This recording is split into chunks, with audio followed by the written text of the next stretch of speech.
Assalamualaikum warahmatullahi wabarakatuh.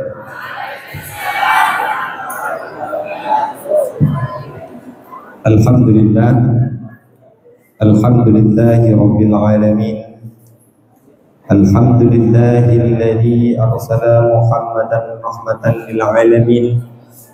Falidzalika amarna wa nashkurana biwujudi sayyidil mursalin.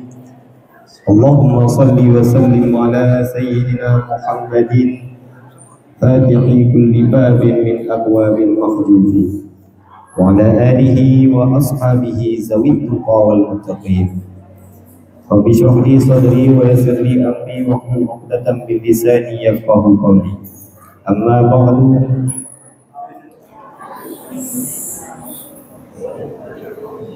Buat langkah yang pertama, marilah sama-sama kita memuja dan memuji Allah, yang mana oleh Allah yang telah memberikan kita nikmat sehat badan, sehat pikiran, sehat fisik, sehat mental, sehat akal, sehingga kita dapat melakukan aktivitas rutinitas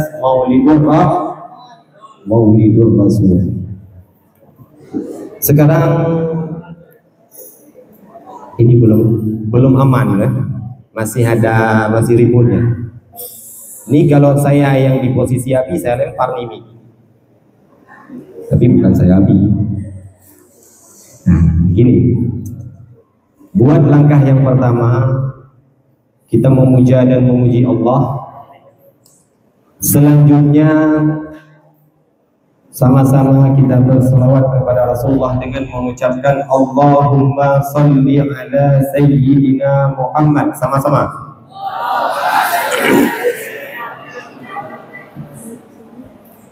Rasulullah seorang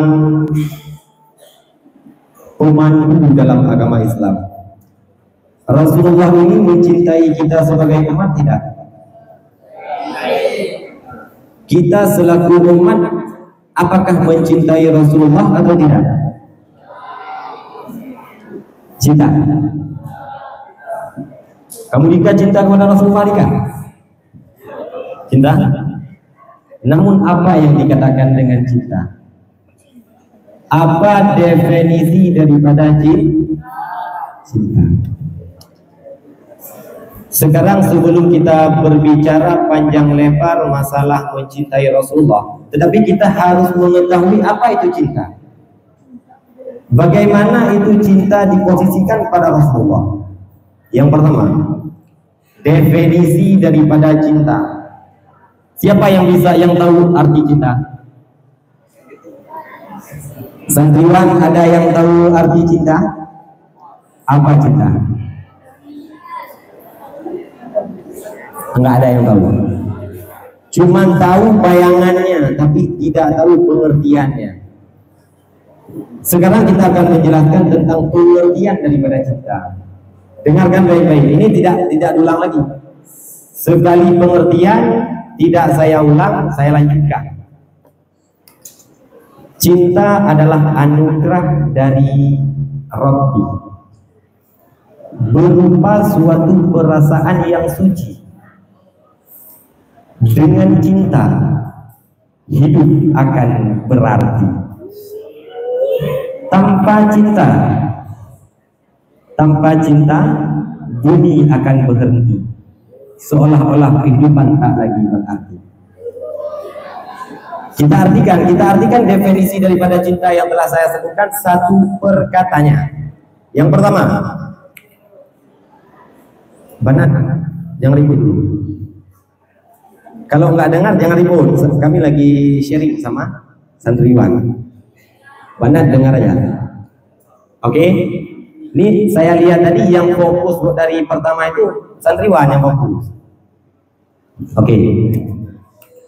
Saya definisikan tadi cinta adalah anugerah dari Ilahi. Semua kita diberikan cinta tidak oleh Allah. Manusia per individu memiliki rasa cinta tidak? Tentu memiliki rasa cinta. Yang Allah memberikan rasa cinta itu tiap per individu kita. Cinta itu pada dasarnya berbentuk perasaan yang ada, saya definisikan tadi dalam definisi. Cinta adalah anugerah dari Ilahi berupa suatu perasaan yang suci. Iya, esensi daripada cinta itu memang suci. Tetapi para pecintalah yang telah mengotori kesucian kita. Kita telah mengotori esensi daripada kesucian cinta. Mencintai sesuatu yang tidak pernah, bahkan tidak ada manfaatnya bagi kita. Mencintai seseorang yang jangankan membalas cintanya, kadang orang tersebut mengenal kita pun tidak. Ini salah tidak kita meletakkan rasa cinta?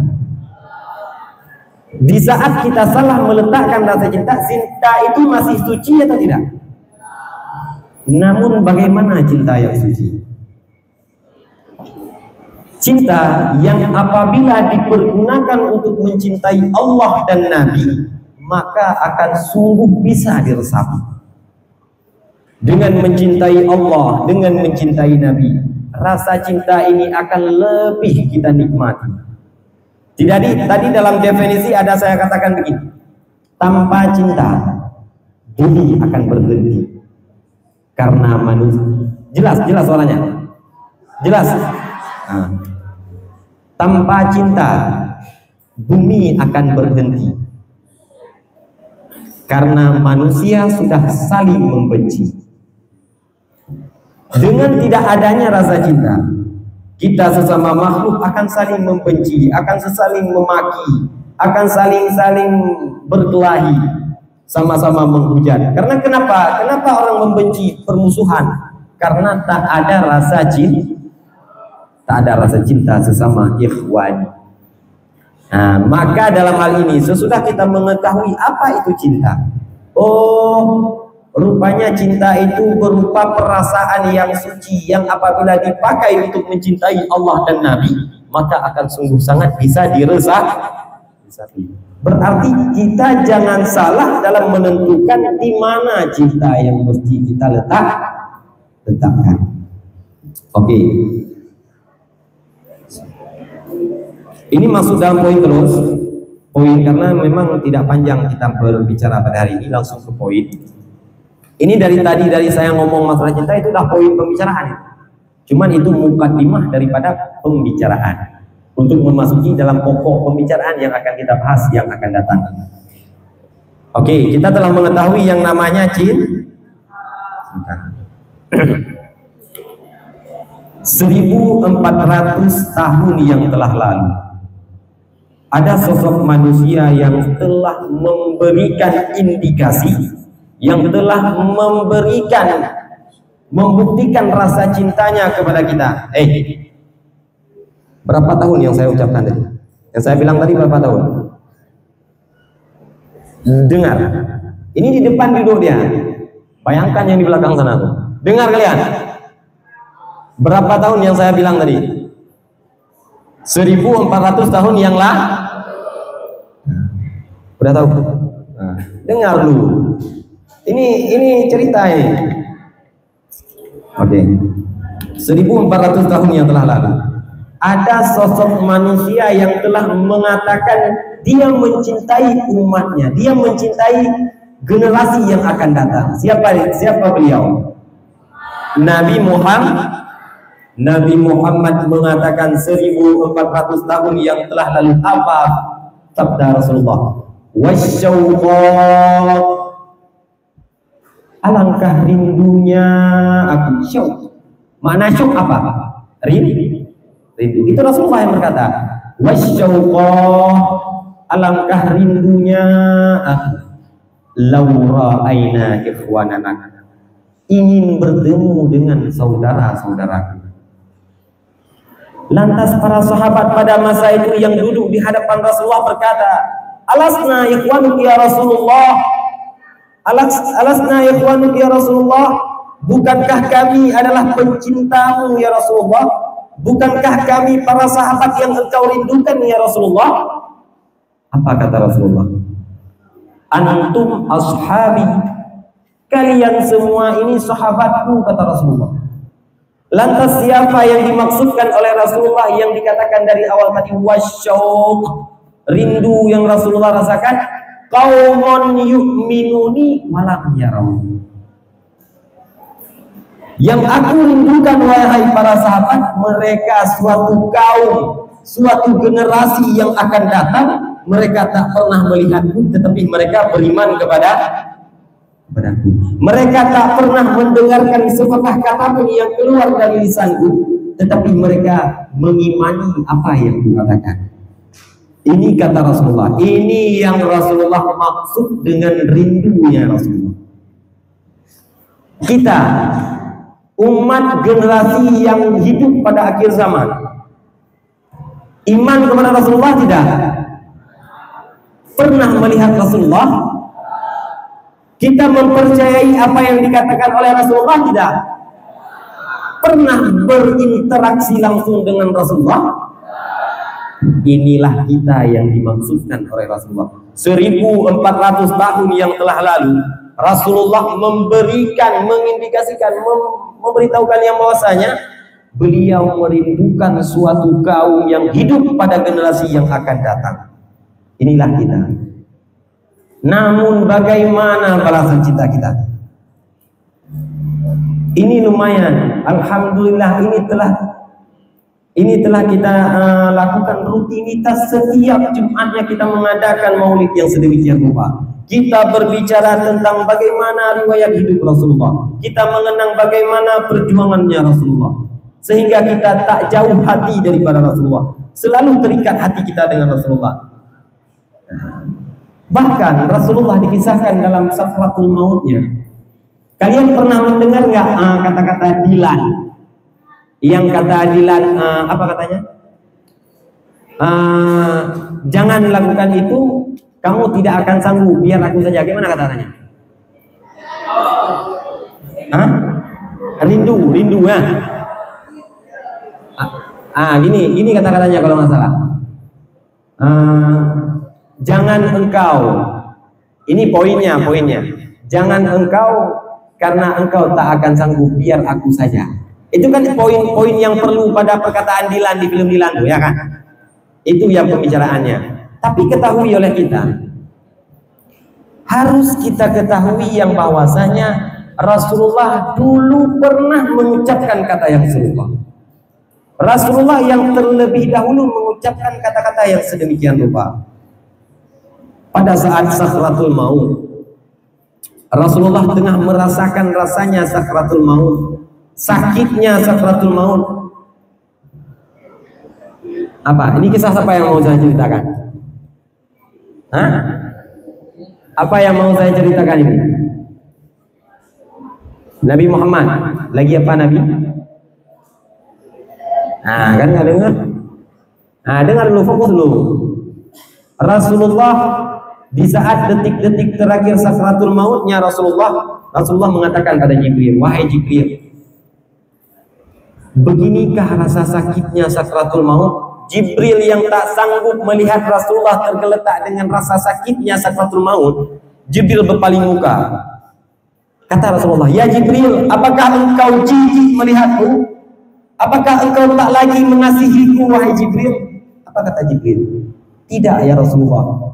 Aku memalingkan wajahku darimu, aku tak sanggup melihat engkau merasakan rasa sakitnya sakratul maut. Jibril berpaling muka melihat supaya Rasulullah tidak ada di depan matanya, supaya Rasulullah tidak bisa dilihatnya dalam rasa sakitnya. Namun pada saat itu Rasulullah mengatakan, ya Jibril, apakah begini rasa sakitnya sakratul maut? Iya ya Rasulullah. Wahai Jibril, apakah begini rasanya sakratul maut yang akan dirasakan oleh umatku nanti ya Jibril? Iya ya Rasulullah. Apa kata Rasulullah? Wahai Jibril, mintakan kepada Allah sekarang juga, timpakan semua rasa sakit sakratul maut umatku kepadaku, wahai Jibril. Semua rasa sakit yang akan dirasakan oleh umatku nanti, timpakan kepadaku ya Jibril. Karena mereka tak akan sanggup, biar aku saja. Ini pengorbanan Rasulullah. Ini Rasulullah yang mengatakan. Rasulullah rela untuk menanggung sakratul maut semua umatnya, karena Rasulullah tahu umatnya itu tak akan sanggup menahan seperti yang Rasulullah tahan. Sungguh sakitnya sakratul maut. Inilah bukti cintanya Rasulullah, bukti rindunya Rasulullah kepada kita. Namun bagaimana kita membalas rasa cinta Rasulullah? Salah satunya dengan bersolawat. Karena sesuai dengan apa yang dikatakan oleh para ulama, man ahabba syai'an fa aksara min zikri. Man ahabba syai'an, siapa saja yang mencintai sesuatu, man ahabba syai'an fa aksara min zikri, maka dia akan mestinya memperbanyak ucapnya sesuatu. Sekarang kita pertimbangkan, kita kalkulasi, kita perkirakan sendiri apa yang sering kita ucapkan dalam keseharian. Tentunya bagi yang merindukan motor, tentunya motor diceritakan pada kawan. Aku pulang puasa nih dibeliin motor sama bapak. Itu semua kawan di kamarnya diceritain. Kenapa? Karena dia suka kepada motornya. Oh, ada nanti orang yang suka sama seseorang yang lain, pasti dia itu membicarakan tentang orang lain tersebut. Tapi coba kita kalkulasi pada diri kita. Seberapa besar cinta kita kepada Rasulullah, itu seberapa banyak selawat kita kepada Rasulullah. Itu tergantung cinta kita kepada Rasulullah, tergantung seberapa banyak selawat kita kepada Rasulullah. Nah, maka dalam hal ini marilah kita memperbanyak selawat seperti yang kita lakukan pada hari ini. Maunya jangan setiap sudah selesai salat saja kita lakukan selawat. Setiap hari dalam kegiatan apapun, ayo mari kita lakukan selawat, karena selawat ini merupakan suatu ibadah yang bisa dikerjakan dalam keadaan berhadas besar dan berhadas kita berhadas kecil, tak ada wudhu, bisa berselawat. Berhadas besar seperti para badan, bisa berselawat. Kalau ngaji kan nggak bisa, ya kan? Berselawat, gantikan ibadah berselawat. Enggak perlu panjang-panjang. Kalau misalnya gini, selawatnya nggak mau Ustaz, karena selawat yang dikasih hidayah panjang kali, sampai 3 baris. Enggak perlu, selawat Jibril aja yang kita selawatkan, yang diijazahkan oleh Jibril. Allahumma salli ala Muhammad. Simple. Itu selawatnya. Allahumma sholli ala Muhammad, Allahumma sholli ala Muhammad, Allahumma sholli ala Muhammad. Kadang dalam 1 menit itu bisa 10 kali. Itu tergantung pada kita dalam memakai waktu. Hadirin yang dimuliakan oleh Allah. Masih lama nih? Lama? Jam berapa turun? Jangan nanti saya ngomong terus nih. Jam berapa? Nggak jelas orang tuh. Nggak suara. Jam berapa? Ini nggak jelas juga. Jam berapa turun? Ya udah. Berarti ini kapan saya turunin, berarti kalian turun. 3:30. Jam betul. Betul, 3:30. 3:30 ya. Oh, udah turun ya. Ya udah.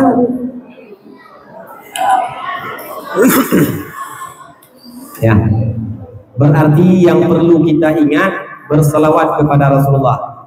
Dan perlu saya katakan sekali, saya tegaskan, mengapa Rasulullah itu bisa sukses? Kenapa Rasulullah bisa sukses menyebarkan agama Islam? Coba lihat, di mana Islam itu diturunkan?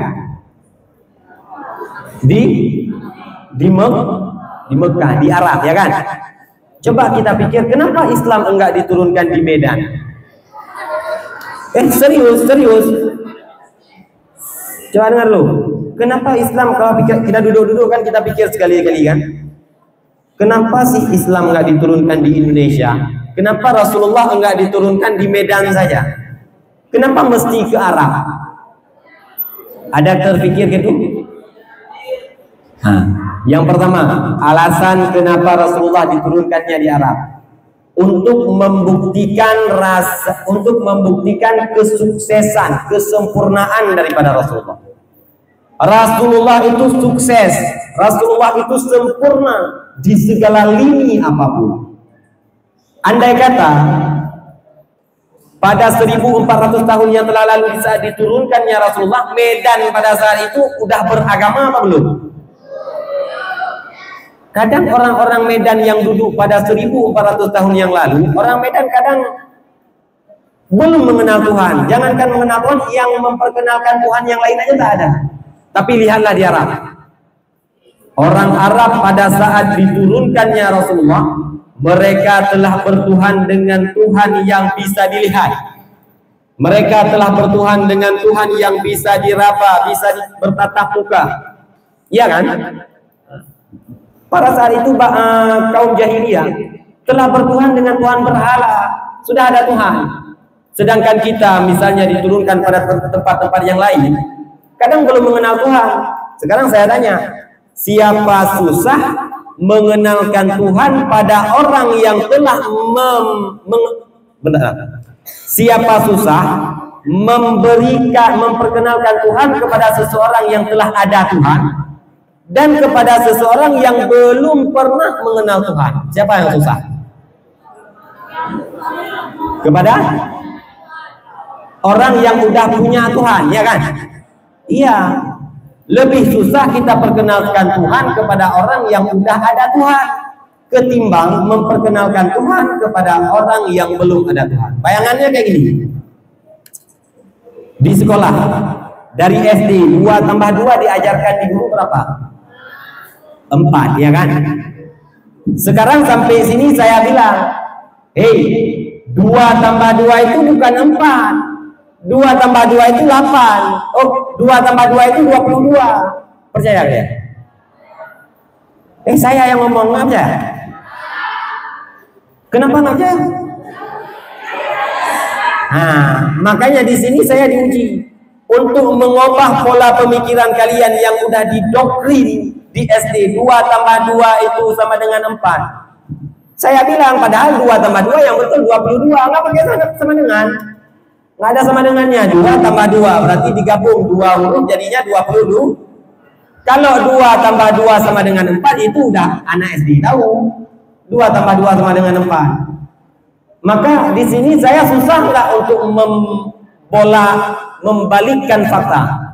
Susah tidak? Susah.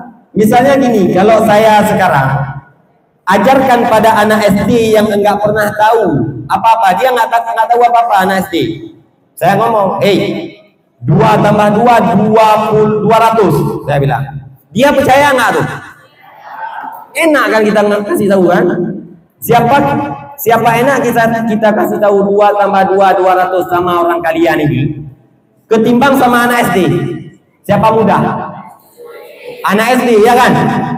Begini juga dakwah Rasulullah. Rasulullah diutus oleh Allah di Arab. Karena kenapa? Karena tantangannya itu lebih besar. Kalau diutusnya di Medan, enaklah Rasulullah. Dakwah sama orang Medan, Allah itu esa, Allah itu tak bisa dilihat, tak bisa diraba, Allah itu tak bertempat, Allah itu maujud bila makan. Ya, gitu Allah ya Rasulullah. Iya, iya ya Rasulullah. Enak percayanya, karena orang itu nggak tahu Tuhan. Tapi coba ajarkan pada orang jahiliyah, Allah itu esa, nggak percaya mereka. Karena orang itu sembah Tuhan yang ada di sekitaran Ka'bah, berhala di sekitaran Ka'bah. Nah, makanya di sini membuktikan kesuksesan daripada dakwah Rasulullah.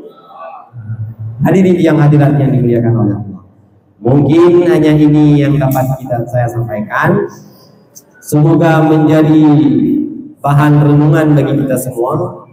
Yang perlu kita catat pada hari ini ada 2 poin. Yang pertama, marilah membuktikan rasa cinta, marilah meletakkan rasa cinta yang diberikan oleh Allah kepada manusia yang sudah jelas mencintai kita. bukan kepada manusia yang belum tentu mencintai kita. Rasa untuk membuktikan rasa cinta kita kepada Rasulullah dengan cara bersolawat.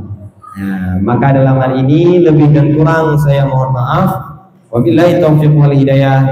Waridha wal hidayah. Wassalamualaikum warahmatullahi wabarakatuh.